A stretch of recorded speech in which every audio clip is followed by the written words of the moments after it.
All right. Good morning, everyone. This is Fool Nelson here, and we have a very special interview today. Very topical interview. Joining me is my partner in crime over here, Mahncke, and our special guest, Andrii Telizhenko. And we're doing this interview because I guess about a week or so ago, Andrii got added to the sanctions list regarding interference in our elections. And I feel like that's a topical issue. But in my opinion, Andrii has been what I consider the real whistleblower of the whole Ukraine impeachment fiasco. And we just wanted to get his response to him being added to the sanctions list, how he's doing, and then in a separate interview, we're going to cover a timeline of the Viktor Shokin firing, since he was involved with that, involved with the January 2016 meetings with the Ukrainian prosecutors at the White House, and we're going to cover some other topics. But hey, Andrii, very happy to have you on. This Likewise. is probably one of your first interviews since the sanctioning, and we Yes. just wanted to get your response to it. So, and hey, Hans, how's it going? Hey, fool. So I guess January 11th it was, the Treasury decided to sanction you for basically whatever they say is for advancing false narratives or something like that. And when I think of you bringing forward information about, I guess, the Biden's involvement with Burisma and also Ukrainian interference in the 2016 election. So what happened was Ron Johnson and the Senate committees with Chuck Grassley, they brought you in as a whistleblower and sort of one of their chief witnesses to their report, which I think you probably contributed maybe like a third of it to, on the Burisma and Hunter Biden case. And then and now, before the Bidens come in, you get sanctioned by the Treasury Department, which I'd like to add that Chuck Grassley's committee is the chief oversight committee of it. So, what's your response to that? Why do you think it happened? Anything else you'd like to add? Because I think it's ridiculous that, and I don't think I've heard a peep from Ron Johnson or Chuck Grassley about this, defending you or anything. No, Um, nothing. I think it's political prosecutions and repressions under the new administration, Biden administration, and it was done by the people who already betrayed the Trump team, Trump president, and wanted to show their full cooperation with the Biden team and to go after people like me and to sanction them so I can be silenced and not to have my voice heard in the United States, or so I won't be able to come to the United States. And basically, a punishment for what I talked about the last 4 years, traveling to the United States almost every month, no issues at all. And basically, what it said is, in the statement of the United States Treasury Department, is my cooperation with pro-Russian forces and their catch and organizing meetings for him with Mayor Giuliani and his team, which is a total lie. I first met Derkach when he met Mr. Giuliani December of 2019, where he was introduced by Mr. Artemenko, Andrii Artemenko, who was a lobbyist for Mr. Derkach. And right. I didn't know him before, and I did not know him afterwards. I saw him twice in my lifetime. We are talking right now longer between each other than I had talked with Mr. Derkach within my whole lifetime. So this is a truly false statement without any court, without any evidence, or maybe they have evidence, they just falsified them and they used them against me to go after me. So and nothing from Senator Johnson or Senator Grassley, who I was a witness of within their committee investigation, the Homeland Security Committee of the United States Senate and the Committee for Finance within the United States Senate. 17 pages out of 87 pages were officially used on my emails, my communication with Blue Star, with Burisma, and the National Security Council of the United States under Biden administration, and officially stated in this report that I'm not a Russian spy or collaborator of any Russian sort. So this is, as I said, political prosecutions for people who told and said the truth and supported President Trump. Right? Didn't George Kent, the big honcho over at the U.S. Embassy in Ukraine, also come out and say that whatever people say about you, you're definitely not a Russian spy? Yes, that's basically in that. Also, the Senate report, it's not in there, but you can also, it's an open data source. John Solomon reported about it. He has documents published on the questioning of George Kent and him, over 455 pages of his testimony under oath to the Homeland Security Committee and to the Finance Committee of the United States Senate in July, August of 2020. And under oath, George Kent, 20 pages, talks about me, where Senator Peters' assistants and questioned George Kent, the Assistant Deputy Secretary of State, who oversees Ukraine, if I'm a Russian spy, a Russian asset, any sort of Russian connected to Russians or any bad people, George Kent just answers no every time, 5 times or 6 times, and he just says Telizhenko is a liar. Like, I don't like him. That's it. That's his answer. But he says no, that I'm not any Russian. I'm not part of any Russian covert operation. I'm not part of anything connected to Russia or anything bad against the United States. It's just that I'm a liar. That's it. And this is August, July 2020, after the meeting with Giuliani that took place. Allegedly, the Treasury Department sanctioned me about that I brought Derek Hatch in there, which is, I said, a total lie. And after everything already happened in Ukraine and my trips to Washington in the spring of 2020. So this is his testimony. Let's kind of drill down on what they're accusing you of. So when I look at the press release, the sanctions one, it mentions, so and so is sanctioned, and it says to the effect of for spreading misinformation about U.S. officials. So there's been some speculation whether Biden is one of those U.S. officials that they mean by that. But I suppose they also mean people like Kent and Yovanovitch, people at the embassy. So what do you think they mean by, accusing you of spreading misinformation about U.S. officials? Basically, my testimonies against people who I testified against in the Senate committee, and also I cooperated with the FBI for almost a year. I can talk about it publicly now. It was end of last year, 2019, and also my cooperation and under oath statements to the FEC, Federal Election Commission, where I get an official subpoena, where the Democrats have a majority, and they gave me a subpoena. They had no issues with that. And so basically, it's a retaliation of the people within the State Department, National Security Council under Biden, against me for coming out with evidence about them and how they worked with Ukraine or their illegal interactions. Basically, everything I said is supported with emails that I gave and documents that I provided from my personal usage and my personal interaction with those people. It was like Liz Zentos, who's now working with the State Department in Afghanistan, and she was advisor to the National Security Council, working with Chairman Allah under Biden administration in 2016, 2015. So this is what I think they mean by that. But that would be in a... Yeah, and Go on, Paul. Well, yeah. So, I mean, you're talking about Liz Zentos and Charmella, and I've read that. Well, Charmella wasn't interviewed, but Zentos was interviewed, and I read her transcript. And the entire time, she just basically says she knows nothing, and that that in that January meeting when the Ukrainian prosecutors were brought to the White House, that she has no recollection of Burisma or Hunter Biden being mentioned in that meeting at any time. And from what I recall is that Burisma probably was brought up. Do you remember anything about that in that meeting? I cannot say word by word what happened, but I can remember what happened during that meeting. It was brought up by both the American side and the Ukrainian side. It was brought up by Mr. Sitnik, who's the head of the National Anti-Corruption Bureau of Ukraine, and other officials who are represented with the Department of Justice, that Burisma, and the question, what about the case on Burisma, what's going on, and basically also a lot of questions about Mr. Shokin. Why is he not fired, or how he should be fired because he's so corrupt and he's basically blocking everything else, and he is working pretty hard on the Burisma case. That's what probably got them nervous, and they were trying to smear him.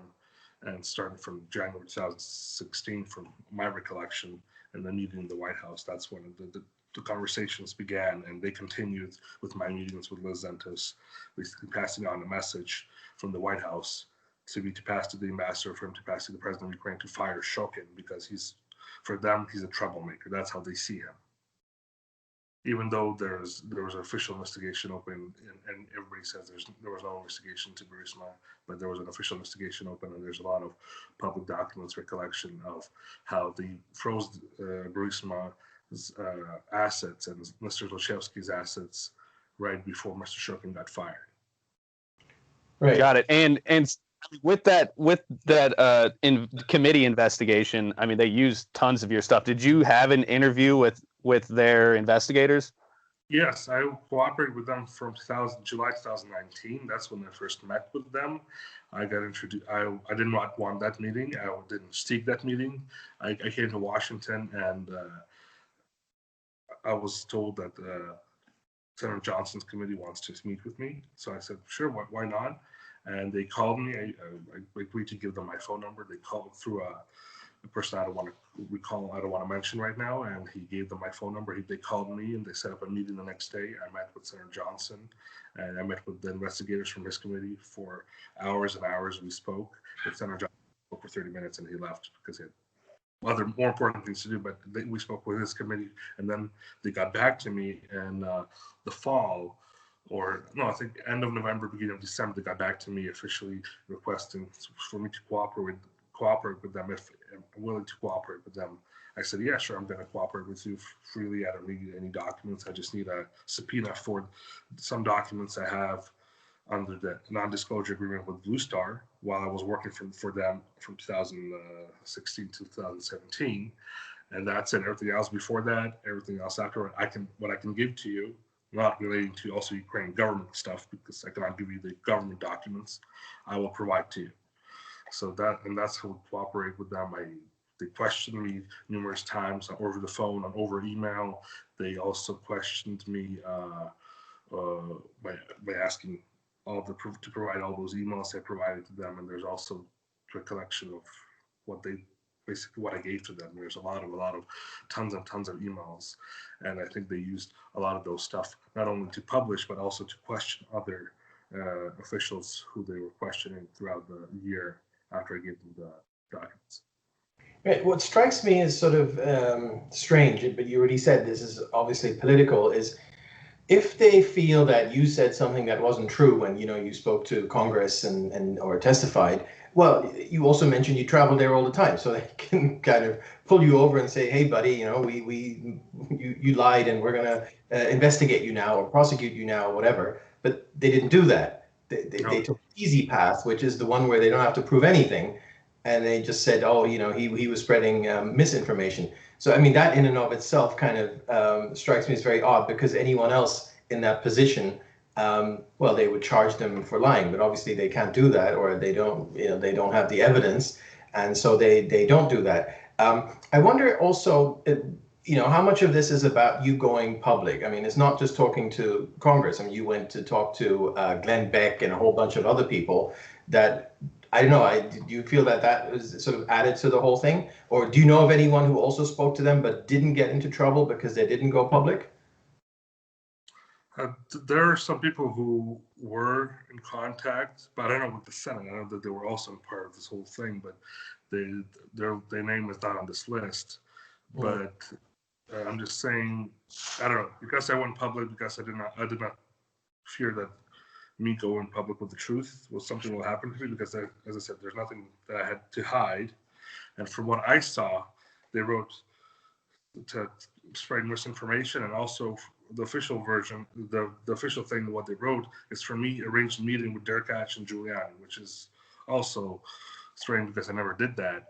And they just used a false claim to go after me. So I don't know why they did this, or why didn't Senator Johnson, Senator Grassley support me. A week or 2 weeks before that, officially before my visa got revoked, when they started to write in the press, Senator Grassley spoke on the Senate floor, supporting everything I said and saying that Telizhenko is not a Russian asset, and we are going to use his information.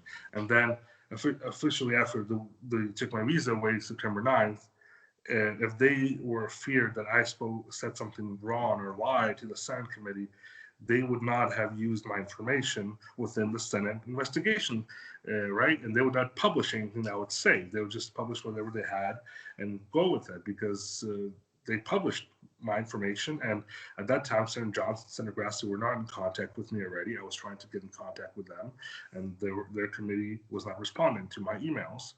So basically, they used my information. They were happy about it. They supported me. But before that, Senator John Solomon, during that time, before he wrote an article about my cooperation with Democrats since 2013, because in Ukraine I worked with them, helped them in Ukraine as a pro-Western approach. And then when they started to go within my country, going against bad reforms, doing trouble in my country, I started speaking about it. And they used me, and then they go after me by blocking me and not letting me enter the United States, which is, I think, is really strange. And that this is the key in this. Why did they do this? I traveled to the U.S. They could have pulled me over. They could have even write to me, "You lied. We're not going to use you in the report.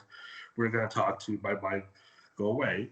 And everything I said, it was proven with documents, and everything. I spoke to a lot of other people. They confirmed that everything I said is true, like 99%. Like what I can recall. I cannot recall everything. I'm not a computer that I can recall everything date to date. Maybe I missed a date, but that's the maximum. I try to recollect everything I know. So this is really, really strange for me, why this happened and why they did this under Trump while Trump was still president. Right. Yeah.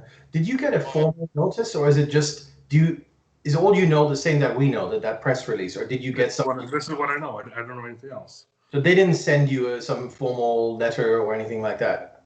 No, they just put so that. So you heard it basically you heard it in the news. Yeah, I got it. I started getting calls from journalists saying, "Oh, you were sanctioned." I was like, "What?" Like, I was just shocked because I spoke. CNN knew that I'm going to get sanctioned in October. They wrote about it. That after my visa got recalled, they wrote in October in their article that basically I got sanctioned. I'm going to get sanctioned in the future. They know about it. So everybody else did not know about it. Only CNN knew about it. This is really strange also. So they already were preparing for this sometime before. Well, it's interesting. Well, just going back when you're talking about the Senate kind of cut off contact with you, and it seemed like for a political reason, like you're saying, that this contact with Democrats, because when you read the report, they're like, Andrii Telizhenko had contacts with Democrats. So I feel like they just wanted to throw you under the bus because you initially had contacts with Democrats. So they wanted to make you sort of look like the bad guy because you had contacts with Democrats early on. But then they also wanted to use your information because it's 100% legitimate and backed up by documents, like you said. Yeah, and I was working with everybody within Ukraine. In Ukraine, we have a perception that America, Democrats, Republicans. Before the 2016 election, everybody was the same. Democrats, Republicans, it was American, right? For us, especially here, it was also a bit maybe different within the United States, but we saw it as one America would cooperate with everybody, conservatives, Democrats, and we were in contact with. I was in contact with Senator McCain and Senator Lugar quite often, and I worked with the U.S. Embassy in Kiev, helping them during Maidan. When Senator McCain came to Ukraine, I helped them get his security in place. So basically, right. That's the exact opposite of a Russian asset. Yeah, I was in the White House in 2013 when I was advisor to a member of parliament, meeting with this advisor to the President Obama on Ukraine before Maidan, basically. And so this was my game. I worked with the United States. I didn't work with Democrats or Republicans, but it was the Democrats who were in control of that part at that time. So it's not that I supported somebody or did not support somebody. So they just threw me under the bus, thinking if I start going the other side, they'll destroy my reputation before I can do that, even though I will not do that. I don't betray people who don't go after my country, who don't go after me personally. I work with and I support what I believe in. I support what President Trump did for Ukraine because he helped us with lethal weapons. The Biden administration did not do that, even though they said they will do that. We had support from both Congress and Senate, from both parties, and Obama and Biden basically denied it. So that's why we have war today, because if we had some political message from Washington at that time, maybe we could have stopped the bloodshed. And that's why I was also going against the Democratic Party, because they initiated, basically they could have stopped it. They didn't do anything when we had the war with Russia at the beginning of 2014, and which still continues today. So this is why my beliefs are stable. And when I came out with a press release, which was published in the New York Times and Wall Street Journal, when I got sanctioned, it was a short one. I believe in saying the truth. I believe in continuing to say the truth. And I will believe to support President Donald Trump. That's what my statement is. I understand that it's not his administration, but people within his administration who betrayed him and who also wanted me to maybe go against President Trump and his team. That's great. What you should have done is you should have said everything like that, but just said, I don't like President Trump. Just say everything else. And then at the end, just caveat it like, I like the missiles, I like the defense that he's supplying, but I don't actually like Donald Trump. And then maybe you should have said it like in a dossier or something like that. And then you would have been taken seriously. You shouldn't have you shouldn't have shown your face, because then you would have been taken more seriously. Unfortunately, yes. In our political situation. But I will support what I support, and I think this is I cannot betray my beliefs, even though I'm being thrown on a train wreck today. I think with God's help, it might change, and America is still a free country. And I think even though what the Democrats will try to do, they will not prevail and turn America into some Bolshevik communist regime, which they will try to rule. I think America will not let them do that, or Americans will let them do it, because America is still run by the people. How much do you think this might have to do with Giuliani? So it just strikes me as, obviously he's been caricatured in the media for many years now, and that anyone who's seen as sort of close to him or working with him or whatever, they sort of go and toxify those people, irrespective of anything else. So like Giuliani being the sort of the trigger why a whole bunch of people get sucked into this kind of stuff. Is there anything to that? I was told from a lot of people not to work with him, not to support him, but if he worked with me, we had no contract. It's not like he paid me. We were working on a friendship basis, and it was a possibility to deliver the truth through him to him, and then he could deliver to the authorities. And that was my main goal, for him to deliver to the authorities, to be investigated. That's what I was saying the last 4 years. I want this, what I know, to be investigated, to be looked into, and to then have the authorities and the court make a decision. I'm not a court. I'm not a judge. I'm not a jury. I cannot make a decision. I know what I know. I believe what I saw or what I heard, and what I saw was evolving in Ukraine. That's what I wanted to get delivered to the right people, to the authorities, to get it spread in the system and let it be investigated and have a decision made. Unfortunately, everybody went after Giuliani. He was doing a great job, and maybe not a lot of the right people were around him. A lot of people tried to damage his reputation, but he was the only person who was actually fighting for Donald Trump and investigating in depth, while what nobody wanted to investigate before, or tried to cover it up. So right. That's why they were trying for him also, from what I saw and what I also believe in. No, that's right. And obviously, anytime you investigate anything, you're going to find some good leads and some bad leads. But it's just, as you say, he probably unwisely associated with some sort of characters he should not have. But then again, how do you know that beforehand? So you try all kinds of avenues. But obviously, the media then jumped on that and said, well, one bad thing means everything is bad, and then just sort of took it from there. But yeah, no, I can't escape this idea that if you'd never talked to Giuliani, if you'd done your thing separately, you might not be in trouble right now. Maybe not talking to Giuliani, maybe not talking to the Senate committee, maybe not talking to the FBI. I was in contact with the FBI New York division, the counterintelligence division. We met for almost a year for 5-8 hours each time. I was questioned by them. Can you talk about? Was Steven Soma involved? Who? Steven Soma. I don't think so. I don't know who. What sort of what I mean, it's a huge what division, obviously. what were they after? I mean, what was their kind of what They would wanted what to know what was going on in Ukraine. They wanted to know what I knew about the DNC collusion. They wanted to know about the Blue Star investigation. They wanted to know in depth what I witnessed personally in my opinion as a Ukrainian who saw things from both sides, and that's what I helped them with. I didn't talk about it before. I didn't talk about it when even the news started spreading about my visa. I kept quiet. But now, after I went through, even though they asked me to keep quiet after we spoke to them, but it was over a year ago when I said, after all I went through, I didn't lie to anybody and I cooperated fully. And I'm obliged now to talk about it, that I was involved in cooperation with the FBI at the counterintelligence unit from New York. I don't know. They showed me their badges. They didn't exchange business cards. It was secure meetings every time within the year. And I briefed them on what I knew on Burisma, Blue Star, DNC, Ukraine, what I was a witness of, and that was the main purpose of our meetings. And that's how we cooperated. The same thing with the FEC, Federal Election Commission. In 2019, they asked me to testify, and they had a subpoena ready for me, but I testified before the subpoena took into effect. I have the subpoena with me. I have all the documents that can prove that I was a witness in their investigation. And under oath, they gave a sworn-in testimony to the Federal Election Commission in 2019.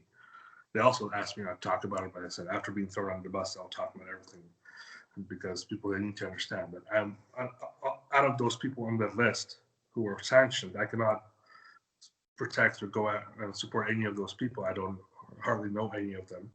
I know some of them who they are, like Derkach and Dubinsky. I heard of them in the news, but I don't know them personally. I didn't work with them. I wasn't even friends with them. So I can only talk about myself. And I'm probably one of the few people, or maybe the only person on that list, who cooperated with 3 separate authorities: Federal Election Commission, FBI, and the Senate. And it was published as a witness in the Senate report, and then it got sanctioned. So basically, being a whistleblower, being a witness, they go after me for my testimony, which is, I think, also illegal if it's proven in court.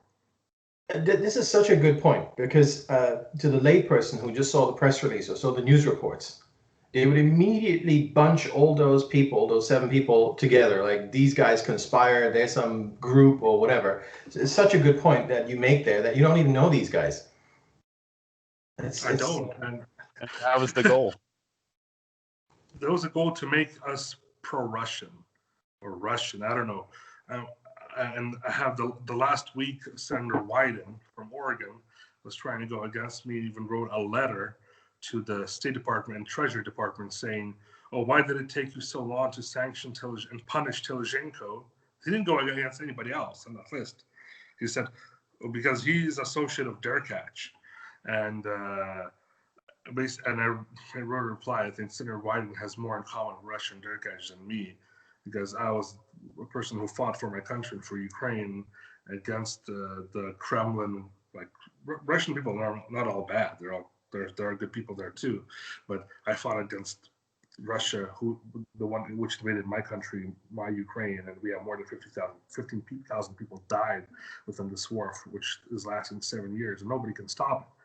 And I think Senator Wyden just showed how political this is by going after me, because I was only one of the few people who came out and went to all these U.S. agencies, and they wanted to listen to me, and I went public. And I was not afraid to go public for 4 years. They were trying to label me as a Russian spy since the first day I came out until today.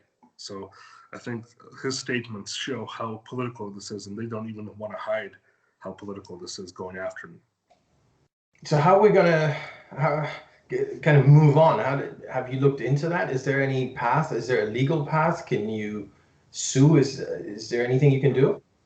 I'm talking to lawyers right now. I'm going to definitely sue, and I know that it's a political decision. They can take it off, take it on as they want, but I want to sue.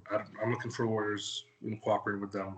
Spoke to different people, because it's a really expensive procedure within the United States.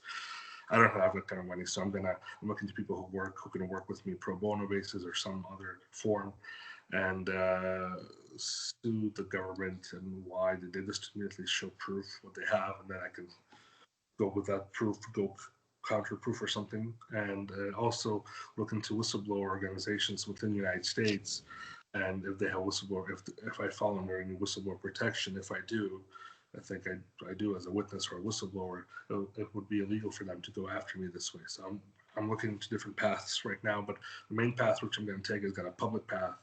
They fired me up.